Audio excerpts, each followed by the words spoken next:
मुट्ठी में है।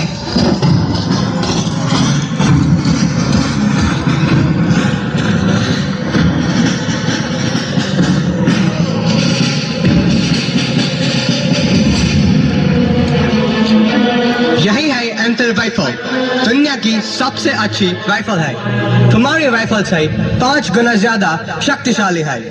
और यह है इसका कारतूस। इसमें बारूद भी है और गोली भी। इस कारतूस को दांत से काटो, बारूद अंदर डालो और जोर से गोली को अंदर डालो, फिर निशाना लगाओ और फायर करो। सक्रांत, तुम ट्राई करो, तुम और तुम। कम ऑन, जल्दी जल्दी आगे आओ, कम ऑन। यस सर, कारतूस में चर्बी है सर, हम उसे मुंह में नहीं डाल सकते। लेकिन आप डाल गए। आपने मुझसे झूठ बोला, मैंने आप पर विश्वास किया और आपने मुझे धोखा दिया। मैं अपनी आंखों से देखकर आ रहा हूँ, वो फैक्ट्री, वो कारतूस, वो गाय और सुअर की चर्बी। अब मैं जहाज से बाहर हूँ।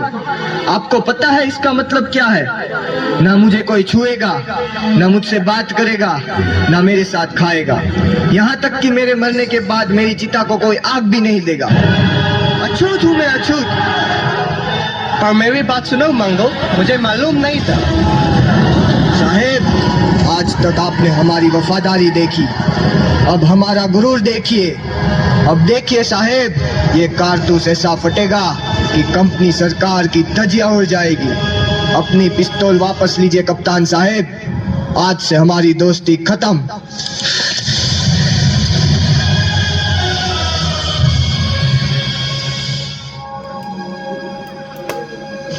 आपको आज से इत्तला किया जाता है, बिना कंपनी सरकार के इजाजत के अफीम की खेती करना, खरीदना या बेचना कानूनन जुर्म है। तुम लोगों ने ये कानून तोड़ा है, इसलिए कलेक्टर साहब के हुक्म से तुम्हारी जमीन जब्त की जाती है। कम ऑन, फायर, तुम सब नहीं बचोगे। लेकिन साहब, इसमें हमारा क्या कसूर है? साहब ने कहा उगाओ, हमने उगाया। साहब ने कहा बेचो, हमने बेचा। लेकिन हमारी जमीन तो मत छीनिए साहब, हम कहाँ जाएंगे?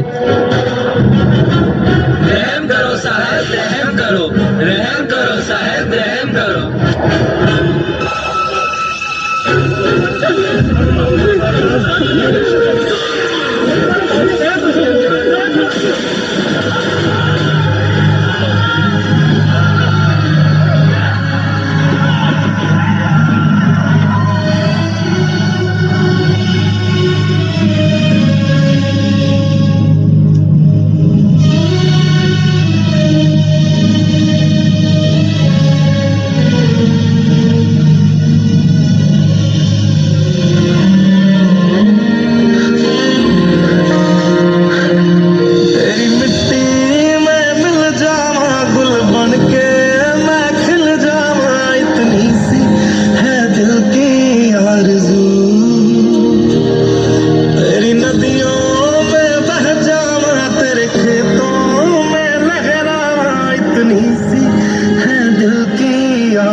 खुशामदीन, खुशामदीन, इस नेकी के रास्ते पर आप सबका खुशामदीन।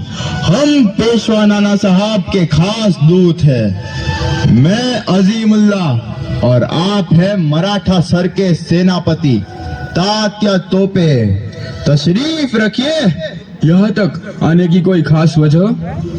जी, आप तो जानते हैं, कंपनी सरकार ने धोखे से तमाम राजाओं के राज छीन लिए। दिल्ली छीना, अवध, झांसी, वो सब नाराज है। नाना साहब ने उन सारे राजाओं को तैयार किया है कंपनी के खिलाफ लड़ने के लिए। क्या आप इस जंग में शरीक होंगे? यही न्योता लेकर आया हूँ।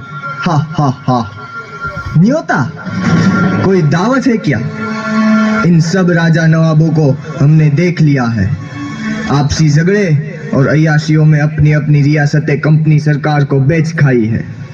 ये लोग कुछ है क्या? कुछ नहीं। और तुम? हम हिंदुस्तान है। कंपनी सरकार हमारे बल पर राज करती है और इस वक्त हमारी फौज ही उसका मुकाबला कर सकती है, उसे हरा सकती है। और उसके बाद राज कौन करेगा? लोग। सरकार लोगों की होनी चाहिए। कंपनी की सिर्फ एक ही चाल है, फूट डालो और राज करो। हम सबका एक ही दुश्मन है, कंपनी। अब वक्त आ गया है, हम सब मिलके उनसे लड़े। आप चाहते हैं हम सब अपना खून बहाकर कंपनी को भगाए और फिर आपके गुलाम बन जाए? ये आजादी की लड़ाई है, गुजरे हुए कल से आजादी, आने वाले कल के लिए। वक्त का तकाजा है कि हम सब भेदभाव भूल जाए और एक हो जाए। हम सब राजाओं के साथ जुड़ने के लिए तैयार है, पर हमारी इस सेना को एक मिसाल की जरूरत है। और वो निशान दिल्ली का लाल किला हो सकता है। हमारी मंजिल एक हो सकती है, 3 लाख हिंदुस्तानी सिपाही और सिर्फ 40,000 अंग्रेज। अगर हम एक ही दिन, एक ही वक्त इन सब जगहों पर हमला बोल दे तो कंपनी को कहीं सर छुपाने के लिए जगह नहीं मिलेगी। एक ही दिन में हर अंग्रेज निहत था और कंपनी राज खत्म। सुभान अल्लाह। तो फिर तारीख भी तय, 31 मई। उस दिन सारा हिंदुस्तान उठेगा और आजाद हो जाएगा। तैयार हो जाओ, वक्त आ गया है लड़ने का और आजाद होने का। अपने हथियार उठाओ, आगे बढ़ो। हमें अभी छावनी पर धावा बोलना है। हमें जो करना है अभी करना है। सब अपनी अपनी बंदूकें लेकर आओ। जाओ जाओ, जल्दी आओ। हमें उनका इंतजार करना चाहिए मंगल। हम उनका इंतजार नहीं कर सकते, हमें फौरन हमला करना होगा। ऐसा मत करो मंगल, तुम हम सबको मरवा दोगे। नहीं मंगल, अभी रुक जाओ। वक्त नहीं है, देख क्या रहे हो? जाओ जाओ। इनकी बातों में मत आओ, ये पागल हो गए हैं। तेरी जल्दबाजी में हम सब मारे जाएंगे। हम रुक गए तो पूरा इनकलाब मारा जाएगा। लेकिन मंगल, अभी हम तैयार नहीं है। अभी नहीं तो कभी नहीं। क्या हो गया है तुम लोगों को? दिखाई नहीं देता? जिस पल का हम इंतजार कर रहे थे वो पल आ गया है। वक्त आ गया है वचन निभाने का, मारने का और मरने का। उठाओ अपनी बंदूकें और लड़ो। लड़ो अपनी आजादी के लिए, लड़ो अपने आप के लिए। जाओ। तुम नहीं लड़ सकते, हथियार डाल दो वरना मारे जाओगे। अगर हमने हथियार डाल दिए तो शुरू होने से पहले ही इंकलाब मारा जाएगा। हम ऐसा नहीं होने दे सकते। मंगल, ये बहुत सारे हैं, अब कोई उम्मीद नहीं, भाग चलो।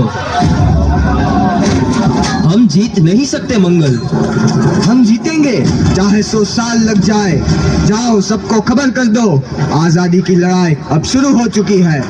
हिंदुस्तान को तुम्हारी जरूरत है। इस इंकलाब को खून की जरूरत है, उसे मेरा होने दो।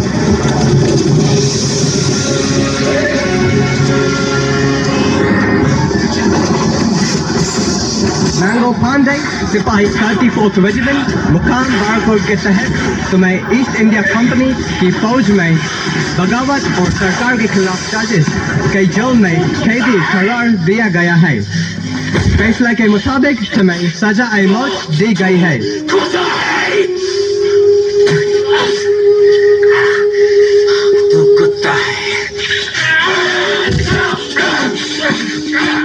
मैंगो पांडे, तुम्हारी कोई आखिरी इच्छा? मेरी आखिरी इच्छा आप पूरी नहीं कर सकते, पर पूरी होगी जरूर।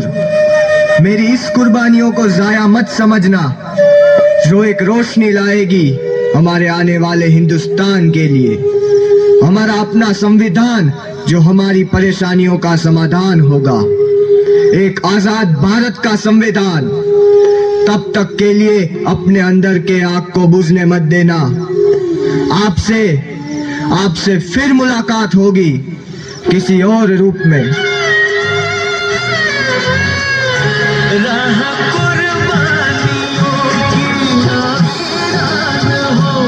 तुम सजाते ही रहना नए काफिले, फतेह का जश्न इस जश्न के बाद है, जिंदगी मौत से मिल रही है गले, बादलों अपने सर से कफन साथियों, अब तुम्हारे हवाले वतन साथियों।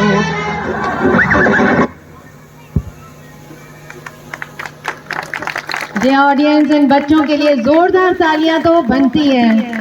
It was really an inspiring and powerful presentation. They performed